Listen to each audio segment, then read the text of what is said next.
नमस्कार किसान भाइयों, आप सभी का हमारे YouTube channel Rahul social worker में स्वागत है। किसान भाइयों, आज के वीडियो में हम बात करने वाले हैं गेहूं की खेती के बारे में। तो चलिए शुरू करते हैं। तो सबसे पहले जानते हैं गेहूं की फसल का क्या महत्व है। तो जितनी भी अनाज वाली फसलें हैं उसमें गेहूं का बहुत ही महत्वपूर्ण स्थान है और इसमें पर्याप्त मात्रा में प्रोटीन, विटामिन एवं कार्बोहाइड्रेट पाया जाता है। गेहूं उत्पादन की अगर बात किया जाए तो उत्तर प्रदेश, पंजाब, हरियाणा 3 ऐसे राज्य हैं जो कि सबसे ज्यादा गेहूं उत्पादन करते हैं। गेहूं की खेती के लिए अगर जलवायु की बात किया जाए तो इसके लिए समशीतोष्ण जलवायु की आवश्यकता होती है। यानी गेहूं जो है वो रबी मौसम की फसल है और इसके लिए समशीतोष्ण जलवायु की आवश्यकता होती है। फसल की बुआई के समय यदि तापमान 20 से लेकर के 25 डिग्री सेल्सियस के आसपास रहता है तो इसकी खेती के लिए बहुत ही उपयुक्त माना जाता है। और मिट्टी की अगर बात की जाए तो गेहूं की खेती के लिए दोमट मिट्टी सबसे अच्छी मानी जाती है, जिसका पीएच मान 6.5 से लेकर के 7.5 के आसपास हो, इसकी खेती के लिए उपयुक्त रहता है। और इसके अलावा बलुई दोमट मिट्टी और भारी दोमट मिट्टी, इस प्रकार की मिट्टियों में भी गेहूं की खेती जो है वो सफलतापूर्वक की जा सकती है। इसके बाद बात करते हैं गेहूं के लिए खेत की तैयारी। तो इसकी खेती के लिए जो पहली जुताई है वह मिट्टी पलट हल से करने के बाद 2-3 जुताई देसी हल, कल्टीवेटर या डिस्क हैरो से करना चाहिए और अंतिम जुताई करने के बाद खेत में समान रूप से पाटा चलाकर खेत को समतल कर देना चाहिए।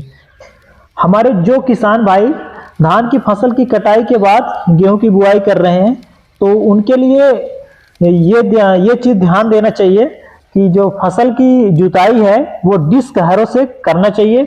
डिस्क हैरो से जुताई करने से ये फायदा रहता है, जो धान का अवशेष होता है यानी जिसको ठूंठ बोलते हैं, वो बारीक टुकड़ों में कट जाती है और सड़ने में आसानी रहती है। और इसके अलावा अगर उसमें 20 से लेकर के 25 किलोग्राम यूरिया प्रति हेक्टेयर की दर से मिला करके जुताई किया जाए तो जो उसका सड़ाव होता है वो बहुत तेजी से होता है और यानी बहुत अच्छे तरीके से उसका सड़ाव हो जाता है। किसान भाइयों, अब हम बात करते हैं गेहूं की बुआई का। तो अगर अगेती बुआई कर रहे हैं तो 15 अक्टूबर से लेकर के 30 अक्टूबर के बीच में बुआई कर देना चाहिए और अगर समय से बुआई कर रहे हैं तो 15 अक्टूबर से लेकर के 15 नवंबर तक का जो समय होता है वह गेहूं की खेती के लिए या गेहूं की बुआई के लिए बहुत ही उपयुक्त माना जाता है। अगर देर से बुआई कर रहे हैं तो आप 15 नवंबर से लेकर के 30 नवंबर तक कर सकते हैं। बहुत सारे किसान भाई हमारे हैं जो कि जनवरी लास्ट तक बुआई करते हैं। देखिए होता क्या है, अगर आप देरी से बुआई कर रहे हैं तो जो फसल का उपज है यानी उत्पादन है उस पर बुरा प्रभाव पड़ता है, यानी जो उपज आपको मिलना चाहिए वो उपज आपको नहीं प्राप्त होता है। इसलिए कोशिश हमेशा यही करना चाहिए कि समय से बुआई कर देना चाहिए। इसके बाद आता है बीज दर, यानी बीज की जो मात्रा है गेहूं की फसल के लिए। अगर बीज की मात्रा की बात की जाए तो यह निर्भर करता है कि किस तरीके से आप बुआई कर रहे हैं। यदि आप छिड़कवा बीज से यानी छिटक के हाथ से बुआई कर रहे हैं तो इसमें बीज की जो मात्रा है वो 100 से लेकर के 125 किलोग्राम लगता है और सीडर से बुआई कर रहे हैं तो 80 से लेकर 100 किलोग्राम बीज की आवश्यकता होती है और डिबलर से अगर बुआई कर रहे हैं तो 25 से लेकर के 30 किलोग्राम बीज की आवश्यकता होती है। और बीज शोधन की अगर बात किया जाए तो हमारे गेहूं की जो फसल है अगर उसको शोधित करके बोया जाए तो बहुत सारे जो रोग लगते हैं, कीड़े लगते हैं, उससे बचाव होता है। इसके लिए बहुत सारी दवाएं आती हैं जो कि मार्केट में आपको बहुत आसानी से मिल जाएंगी, जैसे विविस्टिन हो गया, कार्बेंडाजिम हो गया, मैंकोजेब हो गया। इनमें से किसी भी दवा का प्रयोग आप कर सकते हैं। इसकी जो मात्रा है वह 2 ग्राम प्रति किलोग्राम के हिसाब से यूज किया जाता है। इसके बाद आता है खाद एवं उर्वरक। किसान भाइयों, अगर सड़ी हुई गोबर की खाद आप 60 क्विंटल प्रति हेक्टेयर की दर से उपयोग कर रहे हैं तो गेहूं की फसल के लिए बहुत ही अच्छा रहता है। इसके अलावा 120 से लेकर के 150 किलोग्राम नाइट्रोजन, 60 किलोग्राम फास्फोरस और 40 किलोग्राम पोटास की आवश्यकता पड़ती है। नाइट्रोजन की आधी मात्रा, फास्फोरस और पोटास की पूरी मात्रा खेत की तैयारी के समय दे देना चाहिए और बची हुई जो नाइट्रोजन की आधी मात्रा है वो पहली सिंचाई और दूसरी सिंचाई के समय दे देना चाहिए। किसान भाइयों, गेहूं की फसल में अगर सिंचाई की बात करें तो 5 से लेकर के 6 सिंचाइयों की आवश्यकता होती है। और ये कब कब करना चाहिए, कितने समय में करना चाहिए, तो उसके बारे में अगर बात किया जाए तो जो पहली सिंचाई है गेहूं में, वो फसल की बुआई के 21 से लेकर के 25 दिन बाद करना चाहिए। यानी मुख्य जड़ बनते समय पहली सिंचाई कर देना चाहिए और यह 21 से लेकर 25 दिन पर करना चाहिए। और जो दूसरी सिंचाई है वह बुआई के 40 से लेकर के 45 दिन पर करते हैं, जब वो गेहूं में कल्ले फूटने लगते हैं। और तीसरी सिंचाई की बात करें तो वो 60 से लेकर के 75 दिन बाद, जब गेहूं में गांठ बनना शुरू हो जाए। उसके बाद चौथी सिंचाई की बात किया जाए तो ये 90 से लेकर के 95 दिन 90 से 95 दिन बाद करते हैं। यानी बुआई के 90 से लेकर के 95 दिन के बाद करते हैं, जब गेहूं में फूल आने लगता है। और पांचवी सिंचाई की बात किया जाए तो यह बुआई के 110 से लेकर के 115 दिन बाद करते हैं, जब गेहूं की बालियों में दूध बनना शुरू हो जाए, उस समय करते हैं। और लास्ट सिंचाई की अगर बात किया जाए तो यह फसल की बुआई के 120 से लेकर के 125 दिन के बाद, जब दाने कड़े होने लगे, उस समय करते हैं। किसान भाई, उसके बाद आता है खरपतवार। तो गेहूं में बहुत सारे खरपतवार लगते हैं और हाँ, गेहूं में अगर खरपतवार का नियंत्रण न किया जाए तो फसल की उपज पर इसका प्रभाव पड़ता है और 10 से लेकर के 30% उपज में गिरावट आ जाती है। तो गेहूं में बहुत सारे खरपतवार लगते हैं, जैसे बथुआ हो गया, प्याजी हो गया, हिरनखुरी हो गया, कृष्ण नील हो गया, चटरी हो गया, मटरी हो गया, सैंजी हो गया, अकरा हो गया, गेहूंसा हो गया, जंगली जई हो गया। ये बहुत सारे खरपतवार हैं जो कि गेहूं की फसल को प्रभावित करते हैं, तो इनको उपचारित करना बहुत ही जरूरी है। इसके लिए एक दवा आती है पेंडामेथिलीन। इस 30 सीसी मात्रा को 3.3 लीटर 800 से लेके 1000 लीटर पानी में मिला करके छिड़काव करते हैं और ये छिड़काव बुआई के 1 से 2 दिन बाद ही कर देते हैं। उसके बाद चौड़ी पत्ती वाले खरपतवार जो होते हैं, उसके लिए 2,4-D सोडियम साल्ट 80% WP का उपयोग करते हैं और इसकी 625 ग्राम मात्रा को 600 से लेके 800 लीटर पानी में घोल बना के छिड़काव करते हैं। किसान भाइयों, अगर गेहूं की फसल में चौड़ी पत्ती और सकरी पत्ती दोनों प्रकार के खरपतवार हैं तो इसके लिए सल्फोसल्फ्यूरान 75% 32 ml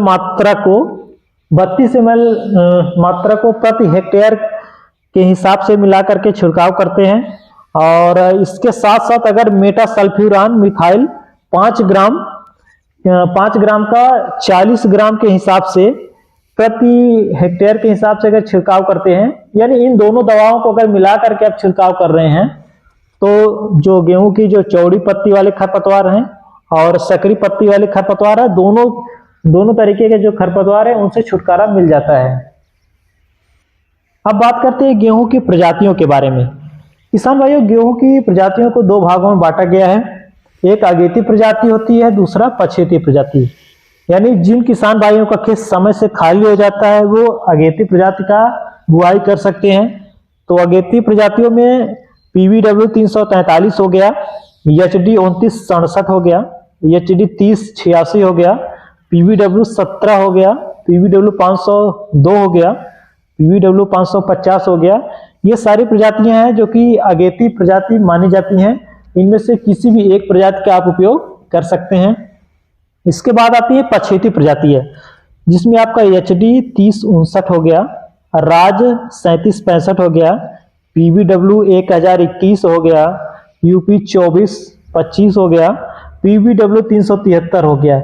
ये ऐसी प्रजातियां जो कि पछेती बुआई के लिए अच्छी मानी जाती हैं, तो हमारे किसान भाई इनमें से किसी भी एक प्रजाति का प्रयोग कर सकते हैं। किसान भाइयों, इसके बाद आता है फसल की जो कटाई है। फसल की कटाई तब करते हैं जब 15 से लेकर के 25% नमी रह जाए, यानी जो उसके दाने होते हैं उसमें 15 से लेकर 25% जब केवल नमी रह जाए तो इसकी कटाई कर देते हैं। और फसल की कटाई करने के बाद 3 से लेकर के 4 दिन तक खेत में ऐसे ही रख देते हैं ताकि वो सूख जाए। उसके बाद उसकी हार्वेस्टिंग यानी जो मड़ाई है वो करते हैं। आजकल किसान भाई कंबाइन से भी कटाई कर देते हैं। अगर खेत की जो कटाई है यानी फसल की जो कटाई है कंबाइन से कर रहे हैं तो इसमें लगभग 10 से 15% जब नमी रह जाए तो उस समय जो है हार्वेस्टिंग या कटाई कर देना चाहिए। तो इसके बाद किसान भाइयों लास्ट में आता है उपज। गेहूं की जो उपज है वो पूरे तरीके से निर्भर करता है प्रजाति पर, यानी किस प्रकार की प्रजाति का आपने उपयोग किया है उस पर निर्भर करता है कि आपको क्या उपज प्राप्त होता है। लेकिन फिर भी अगर एक औसत उपज की बात की जाए तो अगर आपने फसल की बुआई से लेकर के खेत की तैयारी, सिंचाई, खाद, उर्वरक सारे चीज अगर आप समय से दिए हैं तो एक औसत उपज जो होता है वो 55 से लेकर के 60 क्विंटल प्रति हेक्टेयर की दर से प्राप्त होता है। अगर देरी से बुआई किया गया है तो 40 से लेकर के 45 क्विंटल प्रति हेक्टेयर की दर से उपज प्राप्त होता है। कई बार देखा जाता है कि गेहूं की फसल में दीमक का भी आक्रमण होता है, तो दीमक से बचाव करना बहुत ही जरूरी होता है।